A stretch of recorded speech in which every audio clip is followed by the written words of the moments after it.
Correct. Yeah.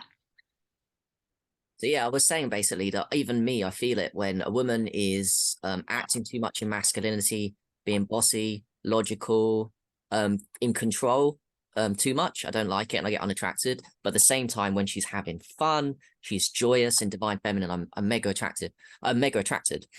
And one thing I'd like to add as well is that you know what you said about when men tap into and women tap into their divine nature. I'll speak for the men's side. So when a woman gives them, and this is fascinating, when a woman gives them the space and starts letting him lead and letting him do the things, his face is going to light up because that is his true nature. All of a sudden now his testosterone levels are higher. He's basically accessing his true, in a spiritual aspect, he's accessing his true authentic self. He's now practicing, allowed to be his truly authentic self. And when, doesn't matter what human it is, when you're practicing your truly authentic self, you become more happier, and then you can start being a better person. So it's all about, what I'm saying is your body, if you're due to trauma and being broken, and other partners not practicing your divine self, you're going to always be a bit uncomfortable and wonky and not yourself. You'll feel it at a vibration level if you don't understand these concepts. You'll feel like something's wrong with you. And you need that space to practice being right with you and being comfortable in your body, which can only come from either your partner allowing you or you going on a journey to practicing your true divine self, I feel. Yeah, it's so true. It's so true. And it is either way. It can happen either way, as you said, where it has to be something that you discover for yourself and then you bring into your relationship. Or it happens because your partner is reflecting something to you, or they are opening up that window for you.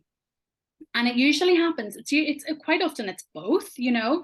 But from the feminine perspective, like you just spoke into the man's true nature, from the woman's true nature, from the feminine's perspective, we are so completely activated in our nervous system so often from childhood, from the womb, for goodness sake. We are like, in our nervous system is like boom, boom, boom. And then whatever has happened, you know, our childhood, our parents, our school, you know, peer, like everything that gets to a certain point, you know, when you find yourself in this relationship, like the feminine deeply, deeply needs to be able to relax. Like her nervous system needs to absolutely unwind. She needs to feel safe. And unfortunately, what can happen in many relationships is that this masculine is not attuned to how to help her to feel safe. You know, a man who can help a woman feel safe in her nervous system is going to have the most exquisite relationship with that woman. Like it's going to be next level. It's sexually as well, you know, it's going to be incredibly beautiful. But unfortunately what happens is, because women are so masculinized and tough, it's like the man bounces off that. He's kind of bouncing off the armor, and he's not inclined to help her to feel safe because she's fighting with him. So it becomes this kind of combative thing. And a man who's also reactive, he's reactive to her, she's never going to feel safe with him. Like a man who can stand strong, steady, like an oak tree in the midst of her storm, she's just going to like, she's like, all my husband has to say to me when I'm like in a storm or something is, hey babe, it's okay. It's going to be okay. Don't worry. Like I've got this. Like we're going to work, you know, anything like that. But what has happened sometimes in our dynamic, in our relationship, is that he'll just bounce off my storm and he'll be like, what do you mean? Like, that's not okay. This is not blah, blah, blah. And it'll be boom, boom, boom, boom, boom, you know, it'll be like the bad type. So it's really, it's a very, very interest dance between the two people, and it very much depends on, you know, where each person is on their own individual journey, and then where they are together and what they inspire and uncover in each other, you know. And ultimately, like I think you said kind of at the start, is like all romantic relationships are an opportunity for profound healing, you know. Huge. So, you know, that's yeah the nervous system thing is huge for No, I'm women. with you. So again, like, 'cause I've only been in two relationships. My first partner was a very extreme example of nervous system damage, and I've got guys have got it too. I've got it, and I just manifest it, and I hide it. I hide it better, but she didn't. So when we was going on the London Underground, that would be too overwhelming for her often, you know. And I really felt in my heart, without reading books and stuff, I just knew I've got to look after this because I love her, and I've got to look Mm. after her, and I give her the space, and I'll let her, you know, do her thing because I understand she's been through a lot, you know. And when I was with her, I realized how much she'd been through just through how she was acting in Yeah. around from that nervous system damage. And I'll give her the space and I'll look after her because that's what I want to do. I'm also the man on the one hand is, yes, you can say he has a purpose. He never makes the woman the whole purpose, but actually when you're in love and stuff, you do nurture, you really want to look after people. And yeah, it's about knowing what you want and leading. I think that's really something that I enjoy practicing because I know a load of men there that, you know, we live in a society where, you know, with what's going on with equal rights and all this, like you said, the polarities have been flipped and we need to practice. And I think the place for me to practice has always been in relationships. I practice with my friends that are girls, and when I'm out and about, don't get me wrong, but the real training ground for me in this divine polarity is the relationships. And they've probably taught me them. I mean, I grow from a lot of things, but if I look at it, just relationships to me really are my training ground because I know the way that I want to be and the way that I'm not, and there's a difference. And I'm always consciously and unconsciously using the relationship as a training ground, which rewards my partner who's already in love with me because I'm practicing the things that are going to keep us in polarity. And by the way, the funny thing is my relationship didn't work. Sometimes, even though I'm practicing becoming a divine masculine, it doesn't mean all of a sudden my partner's going to maintain that polarity with me forever. Yeah. Um, but having said that, my first partner, even though it lasted a few months, I'll say she broke up with me, but she still is attracted to me. Mm. And that's another issue. Like sometimes on a soul level, you're not meant to be together. However, me and her have still got a polarity where she actually still likes me, but she just can't be around me because of a soul thing, I think. So Right. it's Okay. very Yeah. interesting. Yeah. Yeah. Yeah. Mhm. Yeah. I mean, there's just so many pieces to pick up on what you've just said. I'm like, oh, I didn't know what My where brain's to all over pick the up with place, but I try to that. explain No, it. it's really cool. Like it's so true. I mean, I totally resonate. You know, the leading thing is very interesting because of course women, this is the tricky thing is where, you know, I keep coming back to that.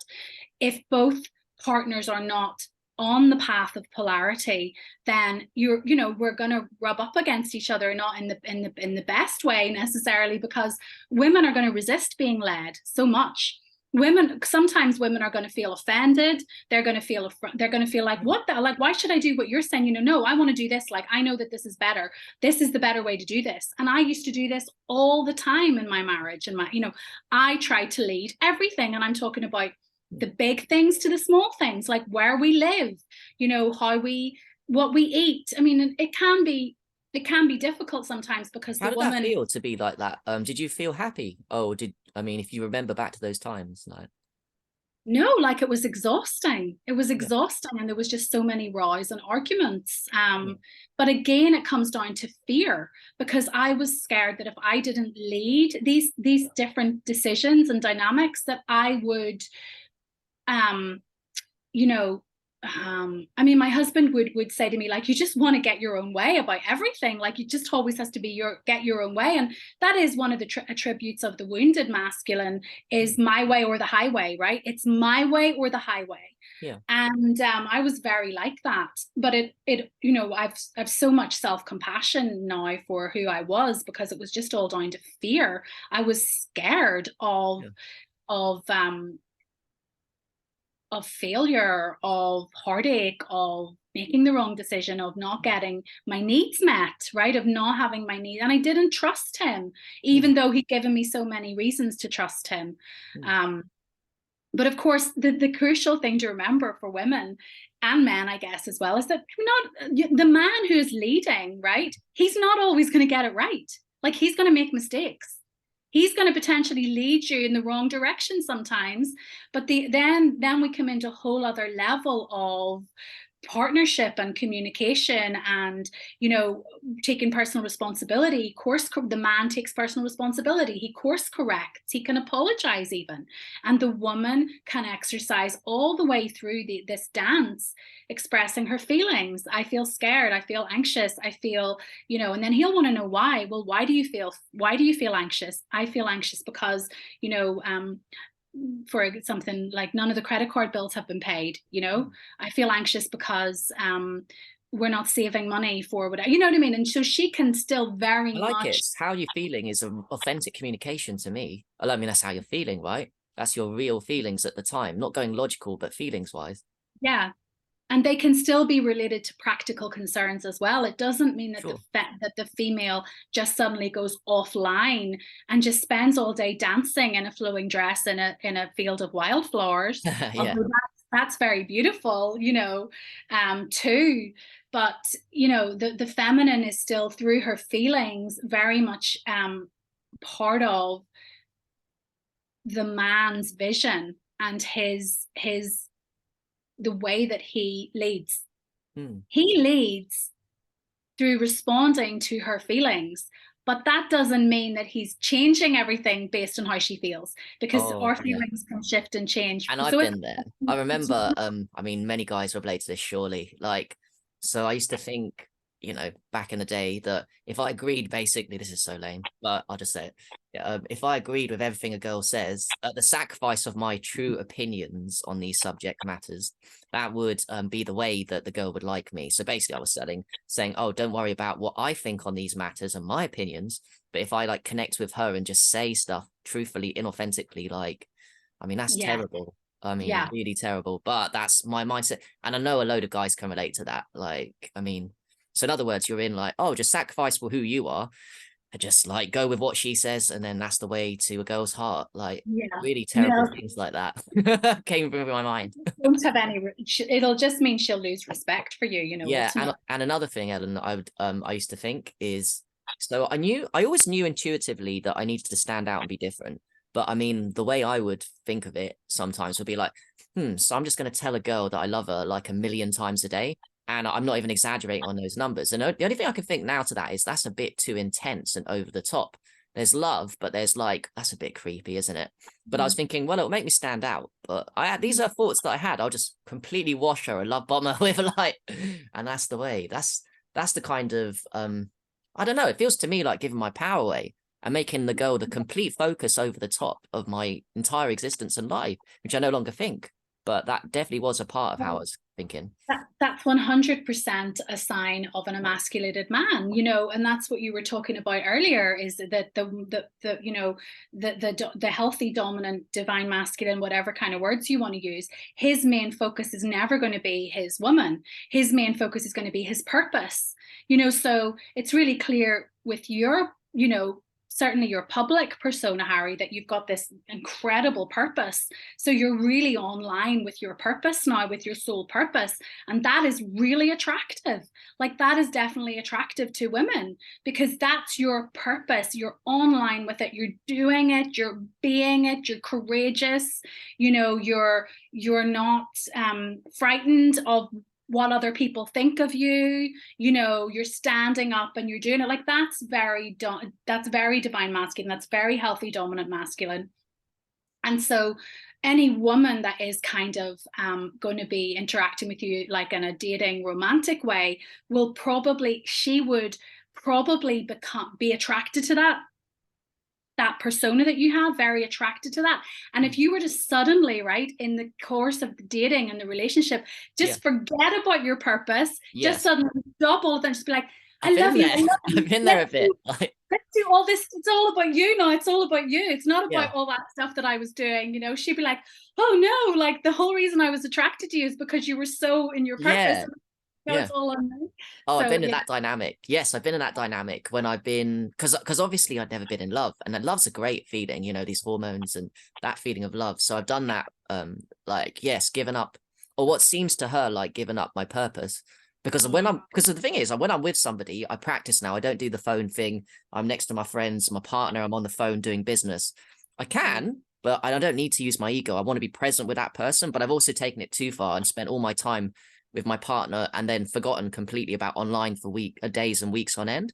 And yes, that's exactly what happens. All of a sudden, they're Yeah, like, hey, you're putting all the attention on me 100%. And what about, Harry, your higher purpose? And even yeah, me, I start feeling truthfully worse in my body for doing it. My yeah, soul subconscious knows that's not something you should do, Harry. You're putting too much pressure on another person now instead yeah. of on what you actually come here to do. Yes, totally. And a woman, it's just far too much pressure for a woman. And that's why a woman never, like, of course, she wants to feel like, all women want to feel like they are chosen. They want to feel chosen by their man, Hmm. that they are chosen. They want to be claimed. That's another thing. Like, a woman deeply desires to be claimed by their man. And that is, I mean, a woman who, again, I'm talking in kind of sweeping generalizations, but what I mean is a woman who's really definitely awoken and embodied in her feminine nature Yes. wants to be claimed by her man. She wants to feel that he has claimed her, that there is no other woman for him, she is chosen by him, and that he would fight a lion for her, right? Die He for would, her in a way. Yeah. yeah, yeah. Yeah. They were, so it's kind of paradoxical, because even though she wants to feel all those things and she wants that to be evidential, she wants to feel that energetically in her system when they're together, and she also wants to see it evidentially in how he's showing up for her, in communication, in doing what he says he's going to do when he says he's going to do it, moving things forward in a linear fashion in the relationship from the first encounter, whether it's an online dating or whether it's, meeting in a bar, whatever. It's like getting the phone number, making the phone calls, setting up the dates, um, how often they see each other, always moving things forward Yeah. is the man's job. Agree. Yeah. It's And the man's job to do it. Yeah. pursuing her, Yeah. pursuing her. And ultimately, if he has decided he's going to claim her in whatever way that looks like, let's be exclusive. I want you to be my girlfriend. It's just you and me, right the way through to marriage, right? So she wants all of that. And she's going to be looking for that. She's going to be feeling, sensing it. And at the same time, this is where the paradox is, she Mm. does not want to be his sole purpose, his Yeah. sole I love the exclusive. paradoxes. True. Yeah, Yeah. yeah. She wants to still feel that he's out there in the world, that he's ambitious, that he's going for it, Yeah. because that's what's going to make her feel safe.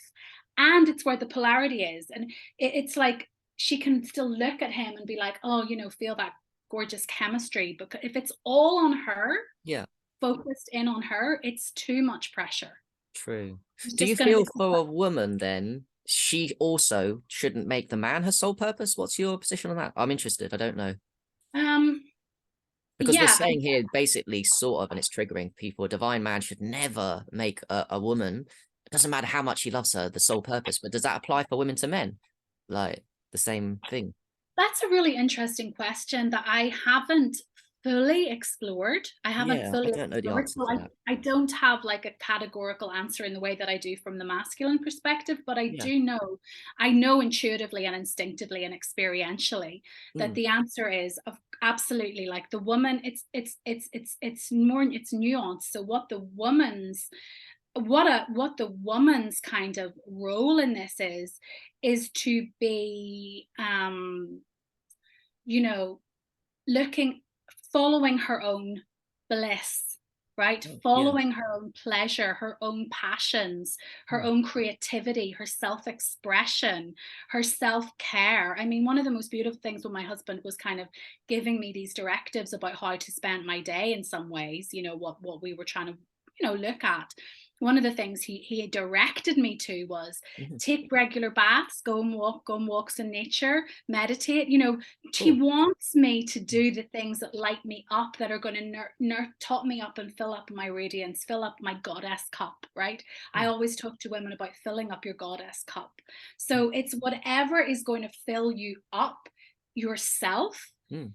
and is going to deeply enhance your relationship. So, one Mm. of the things I said I learned from one of my coaches several years ago is, quite often two people, and this relates very much to what we're talking about, very often two people come into a relationship with a beggar's bowl. They're like, feed me, give me, Complete give me, me. feed me. Yeah.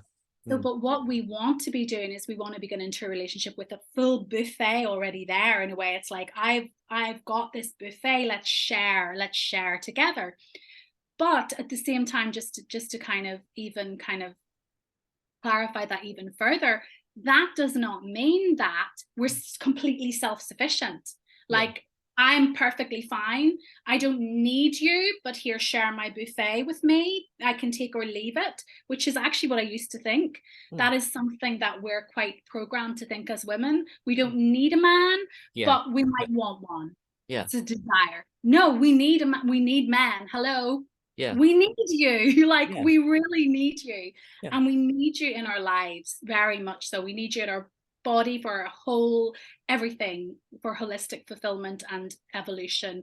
But yeah, so I feel like, to circle back to your original question, for the man, it's his purpose, it's out there, it's doing, it's fighting the fires, it's, we can take it back to hunter caveman kind of vibes. It's going out, being the, bringing home the bacon, not, bringing, whatever way you want to look at it, doing the thing.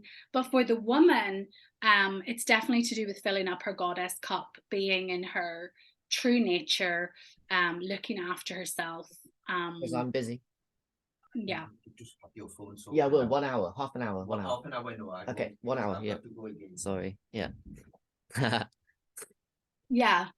No, I know what you're saying with that thing. It's when you were talking as well, I was thinking that there is so many paradoxes with what's going.